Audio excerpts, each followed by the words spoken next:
রাম রাম বন্ধুরা, নমস্কার। আশা করছি তোমরা সবাই খুব ভালো আছো। বন্ধুরা, তোমাদের জন্য একটা দুর্দান্ত নিয়োগের খবর নিয়ে আসছি। আইপিপিবি অর্থাৎ ইন্ডিয়া পোস্ট পেমেন্ট ব্যাংক। তোমরা সকলেই কম বেশি এই নামটা শুনেছো, কারণ বর্তমানে জিডিএস এর ফর্মটা আবেদন চলছে। আর জিডিএস এ যারা বিপিএম পোস্টে থাকে তাদের দেখবে কাজের মধ্যে এটাও কিন্তু পড়ে। আইপিপিবি মানে ইন্ডিয়া পোস্ট পেমেন্ট ব্যাংকের কিছু কাজ থাকে যেগুলো তাদেরকে করতে হয়। মানে তোমরা একটা জিনিস তো স্পষ্ট ক্লিয়ার হয়ে যাচ্ছ, আইপিপিবি মানে ইন্ডিয়া পোস্ট পেমেন্ট ব্যাংক হচ্ছে পোস্ট অফিসেরই কিন্তু একটা আলাদা ডিপার্টমেন্ট। সেই আলাদা ডিপার্টমেন্টেই কিন্তু একটা ডাইরেক্ট নিয়োগ জারি করছে, এবং সবথেকে ভালো বিষয় হলো এর সিলেকশন প্রসেসটাও মেরিট বেসডে হবে।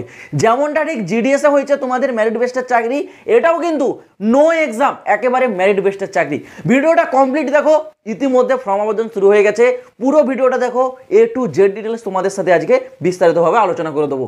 তো দেখো, আইপিপিবি মানে ইন্ডিয়া পোস্ট পেমেন্ট ব্যাংকের তরফ থেকে 2025 সালে নতুন নিয়োগ জারি করেছে, যার ফর্ম আবেদন ইতিমধ্যেই 1 মার্চ 2025 থেকে কিন্তু শুরু হয়ে গেছে অনলাইনে, এবং আবেদনের যে লাস্ট ডেট সেটা আছে কিন্তু 21 মার্চ। দেখো, এখানেও কিন্তু মাত্র 20 দিন, যেমন জিডিএস এ 20 দিন টাইম দিয়েছে, সেম এখানেও কিন্তু 20 ডে টাইম আছে তোমাদের কাছে ফর্মটা আবেদন করার জন্য। ঠিক আছে, 1 মার্চ থেকে 21 মার্চ এর মধ্যে ফর্মটা আবেদন তোমরা করে নেবে। যদি বলে রাখি পোস্ট নেম, দেখো এখানে কি পোস্টে তোমাদের নিয়োগটা হচ্ছে। পোস্ট হচ্ছে তোমাদের ব্যাংক এক্সিকিউটিভ, মানে এক্সিকিউটিভের পোস্টের উপর তোমাদের নিয়োগটা করানো হচ্ছে আইপিপিবিতে। স্যালারি ভাই দুর্দান্ত লেভেলের স্যালারি। এক চান্সেই তোমরা প্রথম মাস থেকে পেয়ে যাবে 30,000 টাকা, এবং পরবর্তীতে স্যালারি তোমাদের আস্তে আস্তে আরও বৃদ্ধি পাবে। মানে ফার্স্ট জয়নিংয়ে তোমরা 30,000 টাকায় কিন্তু জয়েনটা করছো, এটা হচ্ছে তোমাদের স্যালারি থাকছে। এইবার আছে তোমাদের বয়স সীমা। দেখো বয়স সীমাটা এখানে যেটা বলেছে সেটা হচ্ছে 21 থেকে 35 বছর, যারা জেনারেল ক্যান্ডিডেট তাদের জন্য। কিন্তু যারা ওবিসি তারা এর উপর পেয়ে যাবে 3 বছরের ছাড়, যারা এসটি এসসি তারা পেয়ে যাবে এর উপর 5 বছরের একটা লম্বা ছাড়। এবার বলে রাখি শিক্ষাগত যোগ্যতা মানে এডুকেশন কোয়ালিফিকেশন তোমাদের কি চেয়েছে। দেখো এখানে তোমরা স্যালারিটা দেখতে পাচ্ছ 30,000 টাকা, এটা কিন্তু কোনো 10th লেভেলের চাকরি নয়। এখানে তোমাদের যে শিক্ষাগত যোগ্যতা সেটা থাকতে হবে গ্র্যাজুয়েশন পাস। যারা কেবল গ্র্যাজুয়েশন পাস করেছো, অর্থাৎ তোমরা যে কোনো শাখায় হতে পারে, যে কোনো স্ট্রিম থেকে হতে পারে, বা যত পার্সেন্টেজই হোক না কেন, গ্র্যাজুয়েশন পাসের যদি সার্টিফিকেটটা থেকে থাকে তাহলেই তোমরা আবেদনযোগ্য, আর কিচ্ছু তোমাদের লাগবে না। এবার দেখে নাও তোমাদের এখানে সিলেকশন প্রসেস বা নিয়োগ প্রক্রিয়াটা কিভাবে করানো হবে। দেখো নিয়োগ প্রক্রিয়া কিন্তু খুবই সহজ।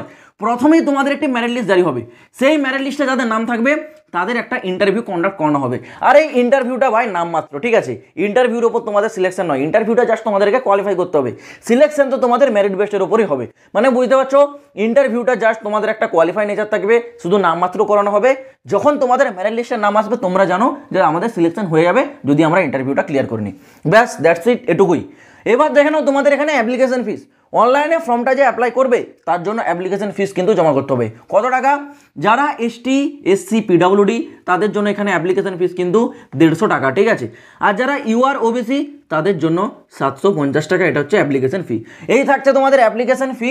তো তোমরা যারা যারা ইন্টারেস্টেড ক্যান্ডিডেট আছো অবশ্যই আবেদন করবে, কিন্তু তার আগে এই রিক্রুটমেন্টের যে ফুল অফিসিয়াল নোটিফিকেশন সেটা কিন্তু আমি টেলিগ্রামে আপলোড করে দিয়েছি। আর টেলিগ্রাম চ্যানেলের লিঙ্ক ভিডিও ডেসক্রিপশনে পাবে। যারা যারা এখনও টেলিগ্রাম গ্রুপে জয়েন হওনি ভাই ইমিডিয়েট জয়েন হয়ে যাও, কারণ প্রতিটা চাকরির যখন কোনো নোটিফিকেশন, কোনো রেজাল্ট জারি করে সেগুলোর সব পিডিএফগুলো কিন্তু তোমরা ওই টেলিগ্রাম থেকেই পাবে। তো টেলিগ্রামে তোমরা তাড়াতাড়ি জয়েন হয়ে যাও, ভিডিও ডেসক্রিপশনে লিঙ্ক দেওয়া রয়েছে। আর যারা গ্র্যাজুয়েশন পাস করেছো, যারা বিনা পরীক্ষা একটা ভালো চাকরি চাইছো, তোমাদের জন্য কিন্তু এটা একটা বিরাট বড় সুযোগ আছে। যদি বলে রাখি শূন্যপদ অল ওভার ইন্ডিয়া মেলে 51, মানে 51টি শূন্যপদ কিন্তু রেখেছে। আর এই 51টি শূন্যপদের জন্য ভারতবর্ষের প্রতিটা রাজ্যের পুরুষ মহিলা সকলেই কিন্তু আবেদনযোগ্য। তো আশা করছি পুরো বিষয়টা আমি তোমাদেরকে ডিটেলসে ক্লিয়ার করে বোঝাতে পারলাম। যদি এই বিষয়ে কোনো প্রশ্ন থাকে কমেন্ট বক্স খোলা থাকছে, কমেন্টে কমেন্ট করে জানাতে ভুলবে না। আর এইরকমই নিত্য নতুন চাকরির খবরগুলো পাওয়ার জন্য এই চ্যানেলটা কিন্তু সাবস্ক্রাইব করে রাখবে। তো চলো বন্ধুরা, দেখা হচ্ছে আবার পরের ভিডিওতে নতুন কোনো আপডেটের সাথে। জয় হিন্দ, বন্দে মাতরম।